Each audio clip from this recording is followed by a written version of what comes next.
Voilà, bonjour tout le Avec monde. Jacob toujours. Bonjour tout le monde. Oui, on est sur Jacob. On va continuer là où on s'est arrêté du coup dimanche dernier, puisqu'on en a fait deux pour le prix d'un la semaine dernière. Donc, on a été à Jacob, Jacob, à Genèse 31, et on va lire, comment dire, un petit peu rapidement la fin du chapitre, et on abordera le début du suivant, et on va se donner un titre qui est Grandir. Et voilà, donc là je vais vous donner quelques voilà, des éléments quand même un peu à comprendre sur la fin du chapitre et la suite, sur ce qui se passe. Et voilà, et puis ensuite on va essayer d'exposer du coup un thème, quelque chose un peu par ailleurs. Donc Genèse 31, à partir du verset 32, donc on en était au moment où Laban rejoint Jacob, Jacob donc qui fuyait en gros, hein, avec sa famille, avec tout le monde, avec les troupeaux. Il se fait rattraper, il n'est pas content, etc. Et donc il cherche ses téraphim, Laban. Et donc au verset 32, il est dit une chose, c'est Jacob qui parle et qui dit, vers 31, Jacob répondit et dit à Laban, j'avais de la crainte à la pensée que tu m'enlèverais peut-être tes filles, mais périsse celui auprès duquel tu trouveras tes dieux. En présence de nos frères, examine ce qui t'appartient chez moi et prends-le. Jacob ne savait pas que Rachel les eût dérobés. Alors, je ne vais pas m'attarder là-dessus, c'est pas forcément le sujet d'aujourd'hui, on pourra en reparler plus tard. Mais en fait, Jacob, comme les patriarches des premiers temps, donc Abraham, Isaac, Jacob, précédemment Noé, et puis voilà, les têtes de pont, on va dire, qu'il y a eu dans les premiers siècles ou millénaires, en fait, ils ont tous les offices. C'est-à-dire qu'ils sont chefs de famille, ils sont chefs de clan, mais ils sont aussi prophètes, ils sont sacrificateurs, ils sont tout.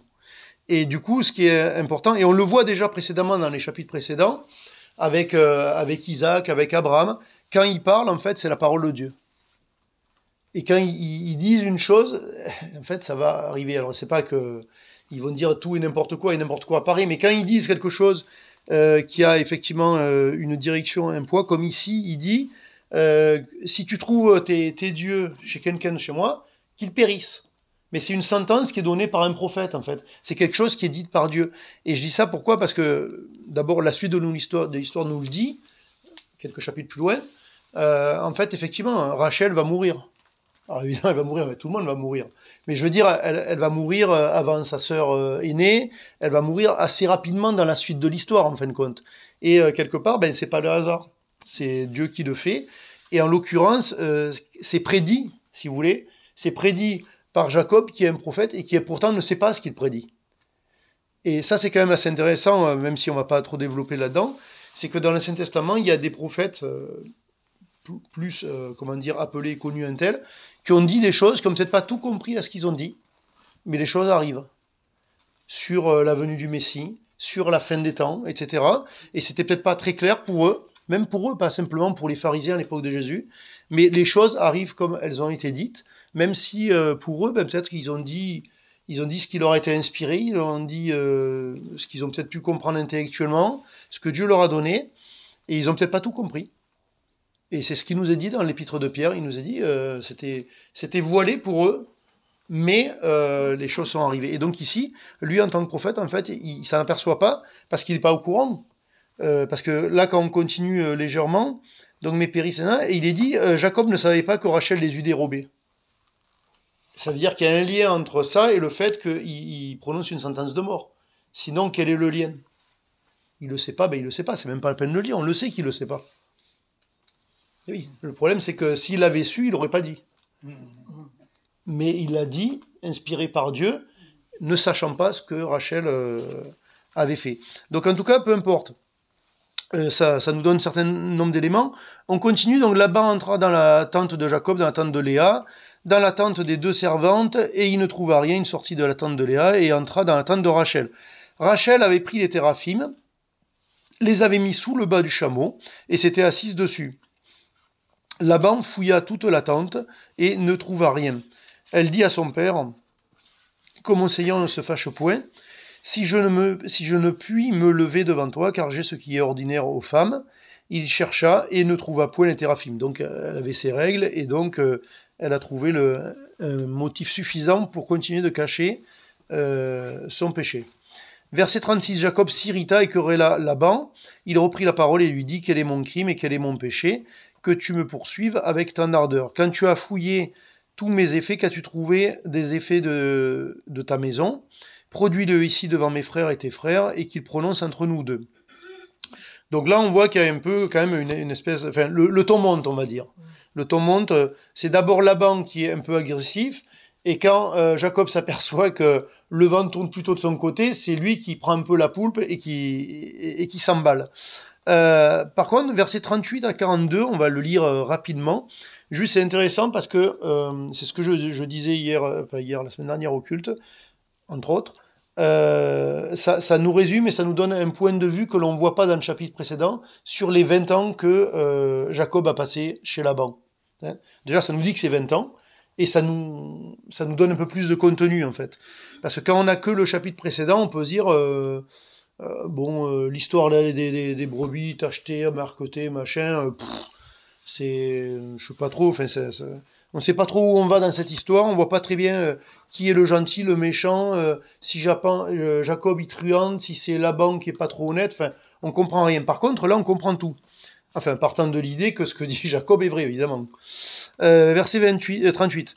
Voilà 20 ans que j'ai passé chez toi, tes brebis et tes chèvres n'ont point avorté, et je n'ai point mangé les béliers de ton troupeau. Je ne t'ai point rapporté de bêtes déchirées, et j'en ai payé le dommage. Tu me redemandais ce qu'on me volait 2 jours et ce qu'on me volait 2 nuits. La chaleur me dévorait pendant le jour et le froid pendant la nuit. Le sommeil fuyait de mes yeux. Voilà 20 ans que j'ai passé dans ta maison. Je t'ai servi 14 ans pour tes 2 filles et 6 ans pour ton troupeau, et tu as changé 10 fois mon salaire. Donc voilà, on voit donc une description que les 20 ans chez Laban, c'était pas juste, c'était pas forcément une sinécure. Alors peut-être que Jacob il en rajoute un peu, admettons, mais en tout cas c'était pas aussi fantastique que on pourrait se dire que oui, bon bah, écoute, tout va bien, on peut rester, on peut continuer. Hein, finalement on n'est pas trop mal chez Laban. Verset 42, ça devient un peu plus intéressant pour nous. Si je n'eusse pas eu, oui, pour moi, le Dieu de mon père, le Dieu d'Abraham, celui que craint Isaac, tu m'aurais maintenant renvoyé à vide. Dieu a vu ma souffrance et le travail de mes mains, et hier il a prononcé son jugement. Donc là, on commence à voir une chose, c'est que Jacob discerne ce que Dieu fait quand même dans sa vie.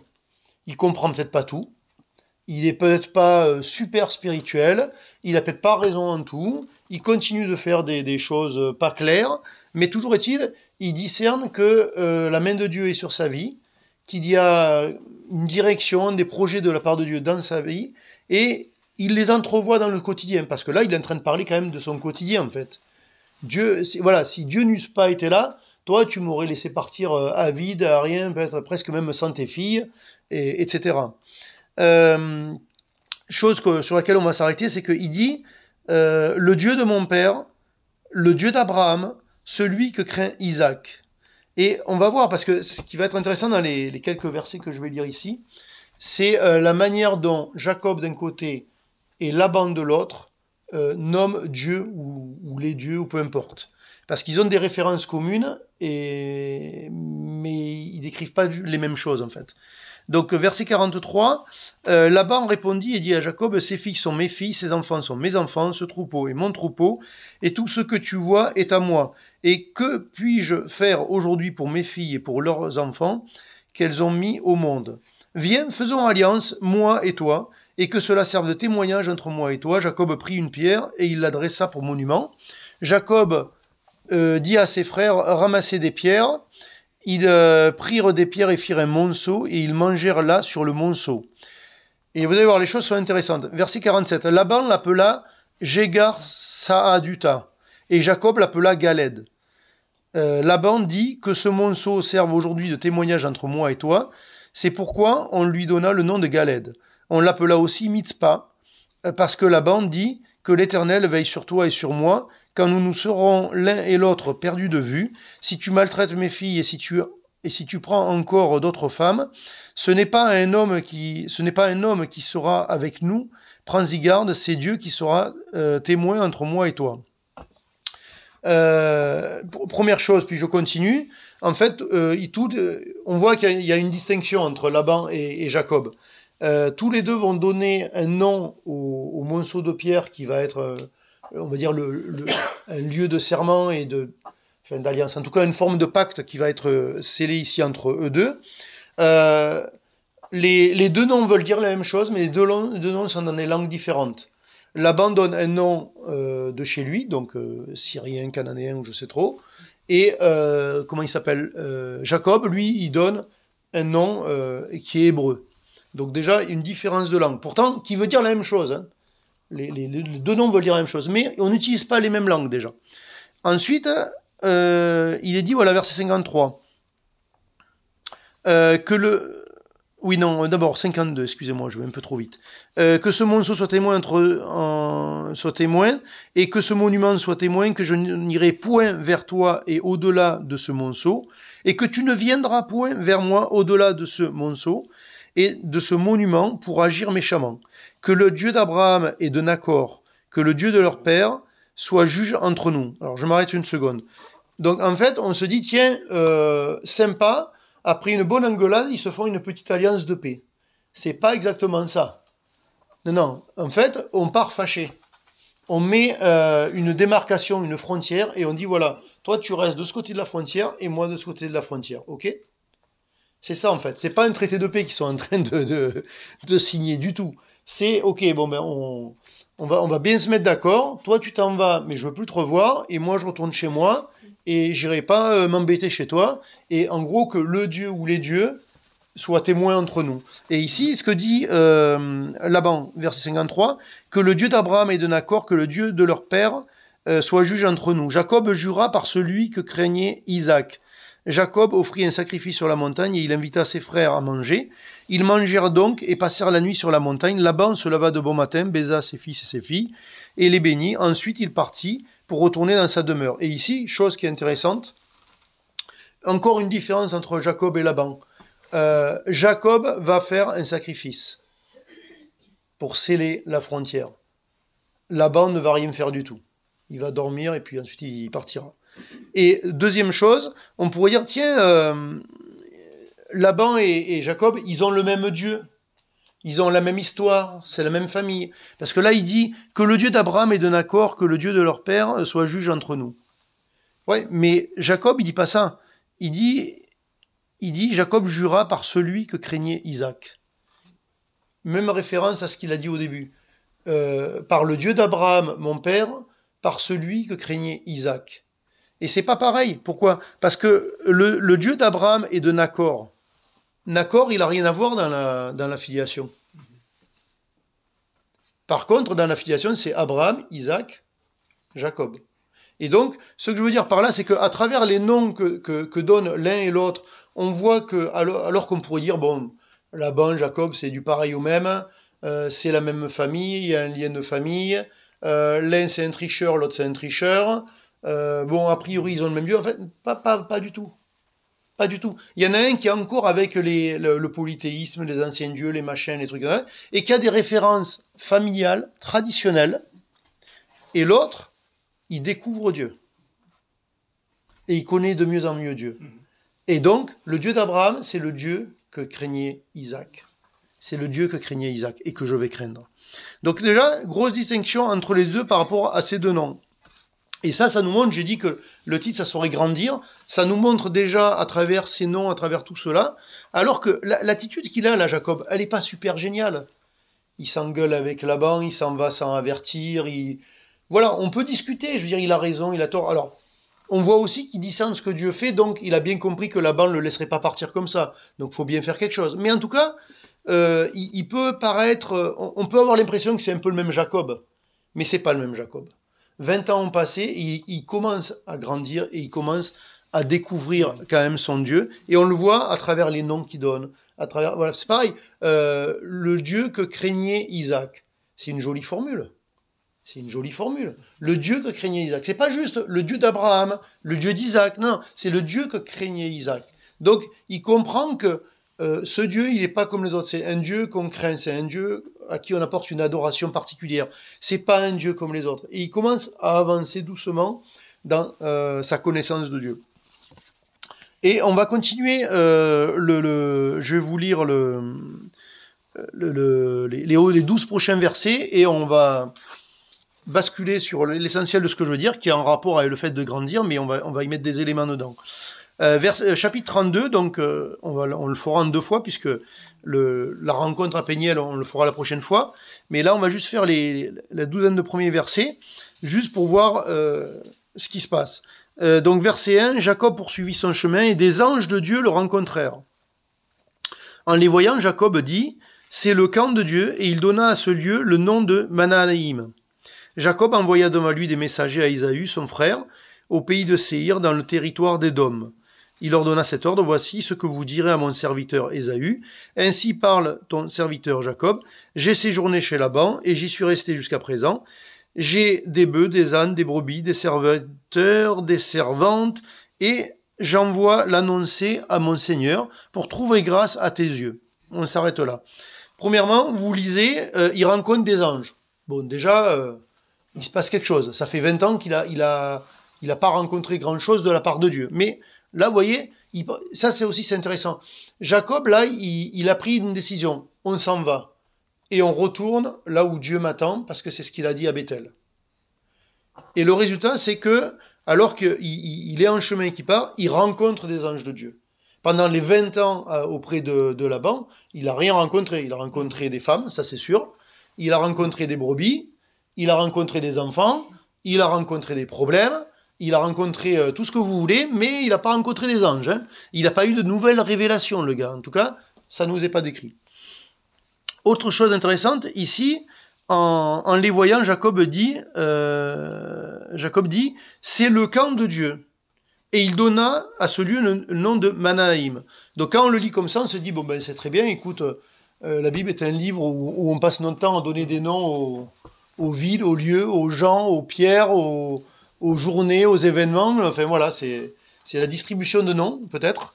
Et tu te dis, bon ben voilà, très bien, c'est le camp de Dieu, Mahanaïm, pourquoi pas. Ben c'est pas innocent, encore une fois, Mahanaïm, ça veut dire 2 camps. Pas un camp, 2 camps.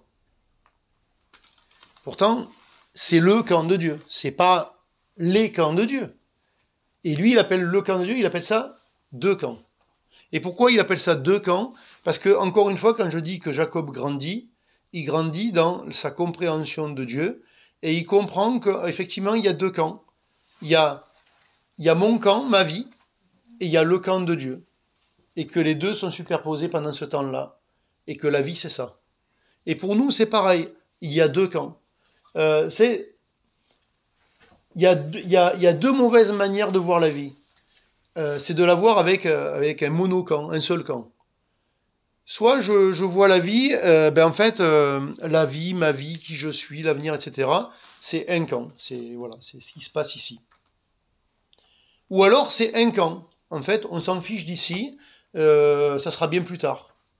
Mais en fait, les deux ont tort. Les 2 camps sont superposés. Il y a 2 camps, mais il y a un programme commun, si vous voulez. Pas comme en 80, mais il y a un programme commun, vous voyez. Il y a le camp de ma vie présente que je vis au quotidien, avec le camp de Dieu, qui effectivement sera le camp unique dans l'éternité. Mais pour l'instant, il n'est pas unique. Pour l'instant, il y a le camp ici. Et il y a des choses à vivre ici, mais ça doit se vivre le plus possible en osmose, en fait, ces 2 camps. Il y a le camp de Jacob et il y a le camp de Dieu. Et pour nous, c'est pareil. Et on a besoin de voir la vie de cette manière-là, parce que sinon, si je lis la vie qu'avec mon camp, je me trompe. Et si je lis la vie qu'avec le camp de Dieu, je ne suis pas dans la réalité. Non pas que parce que, alors que c'est le camp de Dieu, ça serait faux. C'est pas que c'est faux, c'est que c'est pas le temps. C'est pas le moment. C'est pas accompli, si vous voulez. C'est pas terminé. Autrement dit, on n'est pas au paradis ici. On n'est pas encore au paradis. Donc, il y a 2 camps. Et il commence à comprendre ça, Jacob. Verset 6, les messagers revinrent auprès de Jacob en disant, nous sommes allés vers ton frère Ésaü, et il marche à ta rencontre avec 400 hommes. Jacob fut très effrayé et saisi d'angoisse. Il partagea en deux camps les gens qui étaient avec lui, les brebis, les bœufs, les chameaux, et il dit, si Ésaü vient contre l'un des camps et le bat, le camp qui restera pourra se sauver. On va revenir là-dessus. Verset 9, Jacob dit, Dieu de mon père Abraham, Dieu de mon père Isaac, Éternel qui m'a dit, retourne dans ton pays et dans ton lieu de naissance, et je te ferai du bien. Je suis trop petit pour toutes les grâces et pour toute la fidélité dont tu as usé envers ton serviteur. Car j'ai passé ce Jourdain avec mon bâton, et maintenant je forme deux camps. Donc en fait, je suis venu seul avec rien du tout, et je repars avec de l'abondance. Donc je vois qu'en 20 ans, on est passé de moi tout seul avec mon bâton, avec tout ce que j'ai, les femmes, les enfants, les brebis, les serviteurs, enfin tout ce que vous voulez, de quoi mettre deux camps devant moi, quoi. Donc je suis trop petit, serviteur, ce Jourdain. Verset 11. Délivre-moi, je te prie, de la main de mon frère, de la main d'Ésaü, car je crains qu'il ne vienne et qu'il ne me frappe avec la mère et les enfants. Et toi, tu as dit, je te ferai du bien et je te rendrai ta postérité comme le sable de la mer, si abondant qu'on ne saurait le compter. Et on va s'arrêter là, et là, on va basculer. Donc, on a vu que Jacob grandit, et on a vu qu'il a compris des choses. Et là, dans le verset 6, 7, 8, on voit quoi? On voit un Jacob, enfin, en tout cas, ça nous est décrit, qui, alors qu'il grandit dans sa connaissance de Dieu, voilà, on se dit, ben tiens, c'est positif, le mec, il a compris, il a la foi, c'est solide, c'est stable et tout. Et ben on lui dit que Ésaü, il arrive avec 400 personnes, commence à avoir les chocottes, quoi. Et tu te dis, ben, où elle est passée ta foi? En tout cas, c'est l'impression qu'on a. Et dans la foulée, qu'est-ce qui se passe? Jacob dit, Dieu de mon père Abraham, Dieu de mon père Isaac, Éternel, tu m'as dit, retourne dans ton pays, dans le lieu de naissance, et je te ferai du bien. Je suis trop petit pour toutes les grâces que tu m'as fait, etc. Délivre-moi, verset 11, délivre-moi, je te prie, de la main de mon frère, etc., etc. Et à nouveau, le gars, il a la foi. Alors là, tu te dis, c'est qui Jacob? C'est quoi ce type, en fait? Je comprends rien. Ben, en fait, c'est exactement comme nous. On est qui, nous, là, en fait? Ben, on est un peu comme lui. On grandit dans la foi, dans la connaissance, dans qui est Dieu, laissant peut-être de plus en plus de place. Et puis, il se passe des choses dans ce camp, dans cette vie. Et ben, des fois, ben, pareil, on est au dépourvu. On est angoissé, on n'a pas de solution. Et qu'est-ce qu'on fait? Ben, on va prier à Dieu comme lui, mais on va pas juste apporter une requête. On dit à qui on détermine, on donne une requête. Et on s'appuie sur qui est cette personne. C'est-à-dire que Dieu de mon père Abraham, d'accord, donc qui est Dieu, je te rappelle ce que tu m'as dit, retourne dans mon pays, je te ferai du bien. Donc je viens te parler à toi, sur la base de ce que tu m'as dit, et pas ce que moi je m'invente. Et ensuite, il dit, je suis trop petit pour toutes les grâces, je reconnais ce que tu as déjà fait dans ma vie, et je te demande, du coup, sur la base de qui tu es, de ce que tu as dit, et de ce que j'ai déjà vu de toi dans ma vie, je te demande l'action suivante. Et moi, peut-être qu'à l'intérieur, je continue d'être angoissé en attendant. Mais j'ai la foi, et je la manifeste, et je la proclame. Et maintenant, on va parler en fait, je me suis fait une réflexion par rapport au fait de grandir. Il y a un verset que je vais vous lire en 2 Pierre 3, 17-18. Il y en a un autre, je vais pas noter la référence, de toute façon c'est en Jean, mais bon, c'est quand Jean-Baptiste, en gros, il passe le témoin à Jésus, si on peut dire, et il dit, il faut que je diminue et que lui y croisse. Il faut que je diminue et que lui y croisse. Et grandir spirituellement, c'est ça. C'est comme le dit Jean-Baptiste, il faut que je diminue et que lui y croisse. Donc ça, c'est une chose qui est sûre.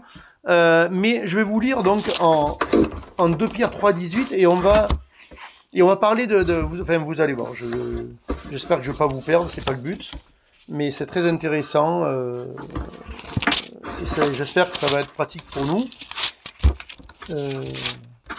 3, alors 17 et 18, les deux versets, je vais dire.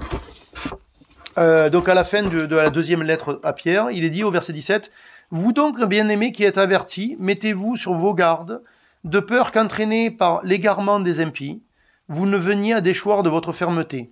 Et verset 18, mais croissez dans la grâce et la connaissance de notre Seigneur et Sauveur Jésus-Christ. À lui soit la gloire maintenant et pour l'éternité. Amen. Mais croissez dans la grâce et la connaissance de notre Seigneur Jésus-Christ. Et en fait, je me suis fait une réflexion.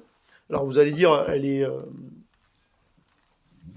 enfin en tout cas au départ, elle est arbitraire, cette réflexion. Je me suis fait une réflexion, c'est qu'effectivement, grandir, c'est dans la grâce qu'on grandit, mais qu'est-ce que ça veut dire? Et y a un mot qui m'est venu en tête, et j'ai cherché la définition dans le dictionnaire, et j'y ai trouvé des choses très intéressantes, en fait, à appliquer pour nous. Le mot sur lequel j'ai réfléchi, et que j'ai mis oui, en parallèle avec la grâce de Dieu, c'est la résilience. Vous savez ce qu'est la résilience? Alors peut-être oui, peut-être non, en tout cas je vais vous le dire. Et en fait, je vais simplement vous lire ce qui est dit dans le dictionnaire. Parce qu'en fait, la résilience, elle se manifeste dans 4 domaines. Elle se manifeste dans la physique, elle se manifeste dans le côté psychologique de l'être humain, elle se manifeste d'un point de vue géologique, écologique, si vous voulez, dans la nature, et elle se manifeste même, le mot en tout cas est utilisé avec un sens, en informatique par exemple. Et ce que ça veut dire dans ces 4 domaines-là, donc pas forcément de la même dynamique, mais je trouve que c'est absolument excellent ce que ça nous dit. Donc en fait, d'un point de vue physique, c'est quoi la résilience en physique? En physique, c'est la valeur caractérisant la résistance au choc d'un métal. Donc quand on parle de physique, la résilience, c'est la capacité qu'a un métal à résister à un choc. Donc en fait, il plie jusqu'à combien le poids d'un impact. Je pense que c'est en kilos que ça doit être calculé, j'imagine. Donc ça, la résilience, c'est cette résistance à un choc. D'un point de vue psychologique, c'est la capacité à surmonter les chocs et les traumatismes. Donc par exemple, on a parlé de résilience avec les Juifs qui sont sortis de la Seconde Guerre mondiale, des camps de concentration, qui ont vécu un truc, on va dire, l'enfer. Il y a d'autres enfers sur Terre, mais là, disons que ça a été collectif, ciblé et massif, que du coup, des gens, des psychologues et autres, se sont intéressés au phénomène psychologique de ces gens-là qui sont passés à travers cela. Parce que si vous voulez, quand vous voulez faire des études, si vous avez beaucoup d'individus, vous pouvez faire des statistiques, voir comment ça a réagi. D'autres personnes ont vécu des drames aussi graves de manière différente.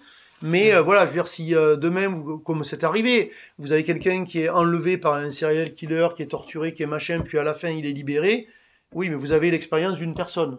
Là, vous avez l'expérience de milliers de personnes qui sont sorties des camps dans un état lamentable, qui ont vécu un truc innommable. Et du coup, comment ils ont vécu ça derrière? Et en fait, on voit qu'il y a des gens qui se sont effectivement écroulés d'un point de vue psychologique, et il y en a d'autres qui ont été ce qu'on appelle résilients, et qui ont eu une certaine capacité à résister au choc, qui ont eu une capacité, comme il dit, capacité à surmonter le traumatisme.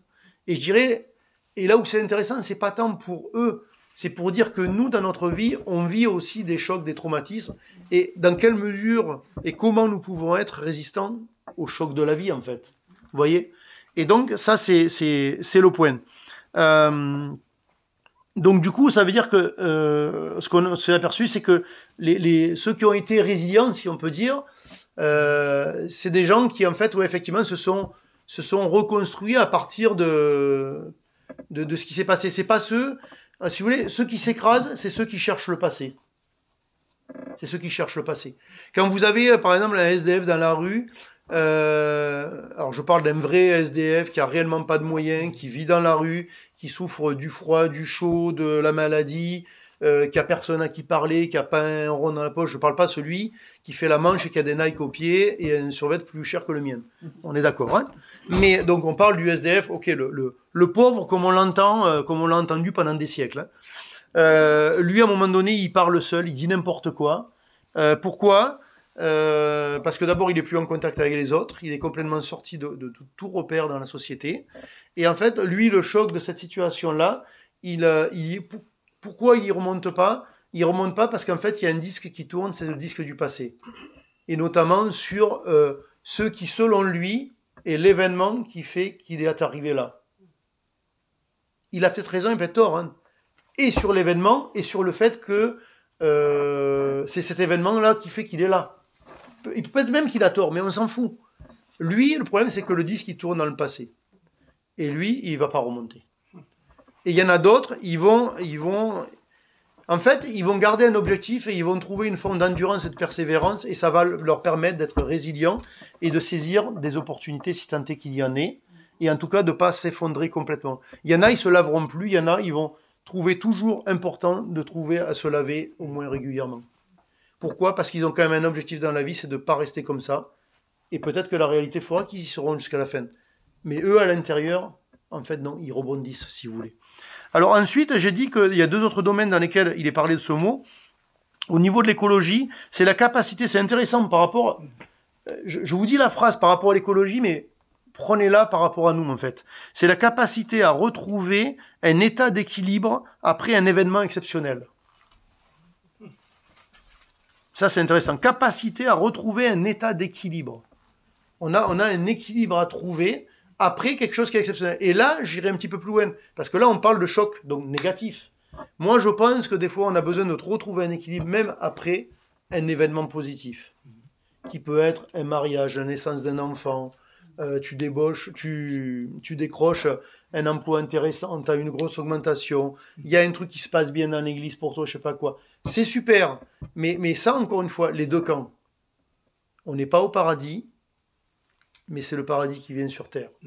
Et donc ça veut dire que je veux dire, le mariage, c'est pas le jour où vous vous mariez et où vous êtes content, vous souriez toute la journée.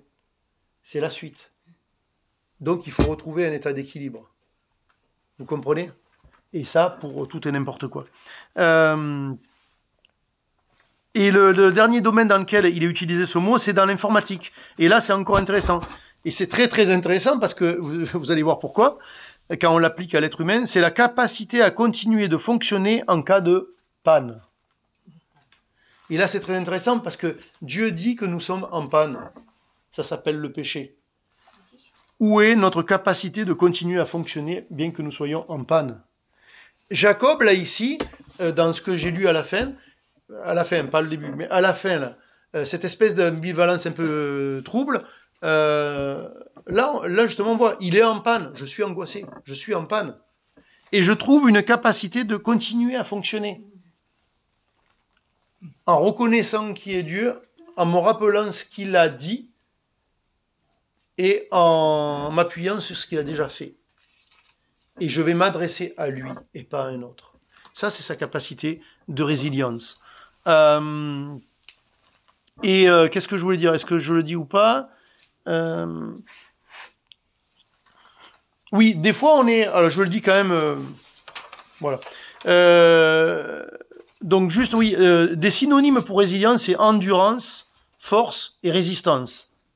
Et moi, je rajouterais, et pour moi c'est même le meilleur synonyme peut-être, c'est la persévérance. Et là, je ne vais pas aller chercher des références dans la Bible, mais vous le verrez notamment dans le Nouveau Testament, que la persévérance est une valeur du croyant, est une valeur que Dieu nous est... C'est quelque chose qui nous est demandé de vivre, la persévérance. Et tout ça, comme je l'ai dit tout à l'heure, comme Jean-Baptiste l'a dit, ça c'est croître dans la grâce de Dieu, et le moyen, c'est que Dieu prenne de plus en plus de place dans ma vie. C'est le sens de la formulation de Jean. Et donc, juste une dernière chose, nous, on est là, et des fois, voilà, on est là un peu à se comparer l'un l'autre et tout. Lui, il grandit plus vite, lui moins vite, moi plus vite, moi moins vite, enfin, je sais pas trop quoi. Et une fois, alors là, ça change complètement, on est n'importe quoi. Une fois, j'ai entendu un gars qui fait des commentaires sur les matchs de foot. Il a dit un truc que je trouvais intéressant, qui est valable dans le foot et dans d'autres sports, et même dans les sports individuels. Il disait, en fait, c'est quoi un bon coach? Un bon entraîneur, c'est quoi? Plusieurs manières de voir. Il y a des gens qui vont dire, ben, c'est celui qui a les résultats. Ou alors, c'est celui qui est aimé par son groupe, ses joueurs, par exemple. Ou alors c'est, je sais pas, celui qui arrive à gérer les conflits dans l'équipe, peu importe. Et lui, non, non, lui, il dit pas ça. Lui, il dit, un coach, on sait qu'il est bon, pas parce qu'il a des résultats ou parce qu'il en aura ou je sais pas quoi, c'est parce que il a la capacité de faire progresser individuellement les joueurs qu'il a sous lui. Et par conséquent, il tire le maximum de son effectif. Ou de l'individu. Par exemple, si c'est un coach au tennis, ben, il en a qu'un. Donc, tu es un bon coach si tu arrives à le faire progresser. Qu'il gagne ou qu'il gagne pas, ça c'est autre chose. Pourquoi? Parce que ça dépend pas que de lui et pas que de toi en fait. Et nous, ce qu'on fait dans la vie, ce qu'on arrive à faire, à vivre, etc., ça dépend pas que de nous. Parce que nous, on a les capacités que Dieu nous a données, on a les circonstances que Dieu a permis, et sur ça, on n'y peut pas grand-chose. Par contre, est-ce que je grandis? Est-ce que je progresse? Et est-ce que je grandis dans la grâce de Dieu? Donc, est-ce que je laisse de plus en plus de place à Dieu dans ma vie afin que je grandisse en lui et que, le cas échéant, je sois résilient de la même manière que les 4 définitions qui sont ici, de tirer avantage de cette vie. Et vous savez, si on ne va pas sur ce chemin-là, en fait, je dirais, comme sur la première définition, on va être un morceau de métal qui, au bout d'un moment, va être écrasé, déformé. Parce qu'on ne résiste pas au choc. On n'est pas résilient. Vous mettez une tôle d'aluminium, elle est écrasée de suite. Vous mettez un acier dur, il va falloir y mettre un autre poids. Et bien nous, on est appelés, peut-être qu'on ne l'imagine même pas qu'on puisse être ça. Et vous savez, du coup, on peut se dire, ben, à quoi servent les épreuves, les difficultés d'opposition dans la vie? Ben, peut-être à révéler que nous sommes autre chose que ce que nous croyons être. En bien et en mal. C'est-à-dire que des fois, je crois que je suis pas pécheur, ça va révéler que je suis pas quelqu'un de sympa. Des fois, je crois que je ne peux pas vivre cette situation-là, et ça va révéler que, ben si, je suis capable. Pas en moi-même, mais toujours est-il, j'ai été capable de la vivre. J'ai été capable de la vivre avec Dieu. Alors que je pensais que c'est fini les enfants, on met la clé sous la porte. Et non, pas forcément. Donc voilà, je vous laisse avec cette idée que, et ces 4 définitions, que la résilience est cette grâce de Dieu dans laquelle nous sommes appelés à grandir. Et voilà, et juste avec ce que, comment il s'appelle, Jean-Baptiste a dit, il faut que je diminue et que lui grandisse. Parce qu'en fait, ce qui intéresse Dieu, c'est pas, vous savez, nous on regarde le résultat final. Dieu, il regarde le processus. Donc nous, on a besoin de maintenant changer notre manière de voir les choses et de regarder, est-ce qu'il y a un processus dans ma vie plutôt que le résultat final. Parce que le résultat final, regardez, c'est quoi? Par exemple, je pourrais dire, ben, tiens, aujourd'hui, j'ai plus de 50 ans, je connais un peu ma Bible, je fais des études bibliques, ben c'est bon, on est arrivé. Eh ben Dieu, il sera pas content. Ah, moi, je serais peut-être fier de moi, hein. Et peut-être même que ça bénira quand même les gens, mais lui, il sera pas content, en fait. Parce que lui, qu'est-ce qu'il veut? C'est que je continue de grandir. Et nous, qu'est-ce qu'on regarde? On se dit, oh ben attends, quand je suis arrivé là, être foutu de parler une demi-heure, 3/4 d'heure, à dire des choses importantes, bon, pas mal déjà. Hein. Ou alors un autre, c'est quand j'arrive à prier une demi-heure, 1 heure par jour, c'est bon, je suis déjà arrivé là. Ou alors l'autre, quand je sais pas, j'arrive à aller à l'évangélisation dans la rue et puis j'ai même plus de crainte de rien du tout, je sais quoi dire aux gens, ben c'est bon, je suis arrivé. Non, non, t'es jamais arrivé. On sera arrivé là-haut. Amen.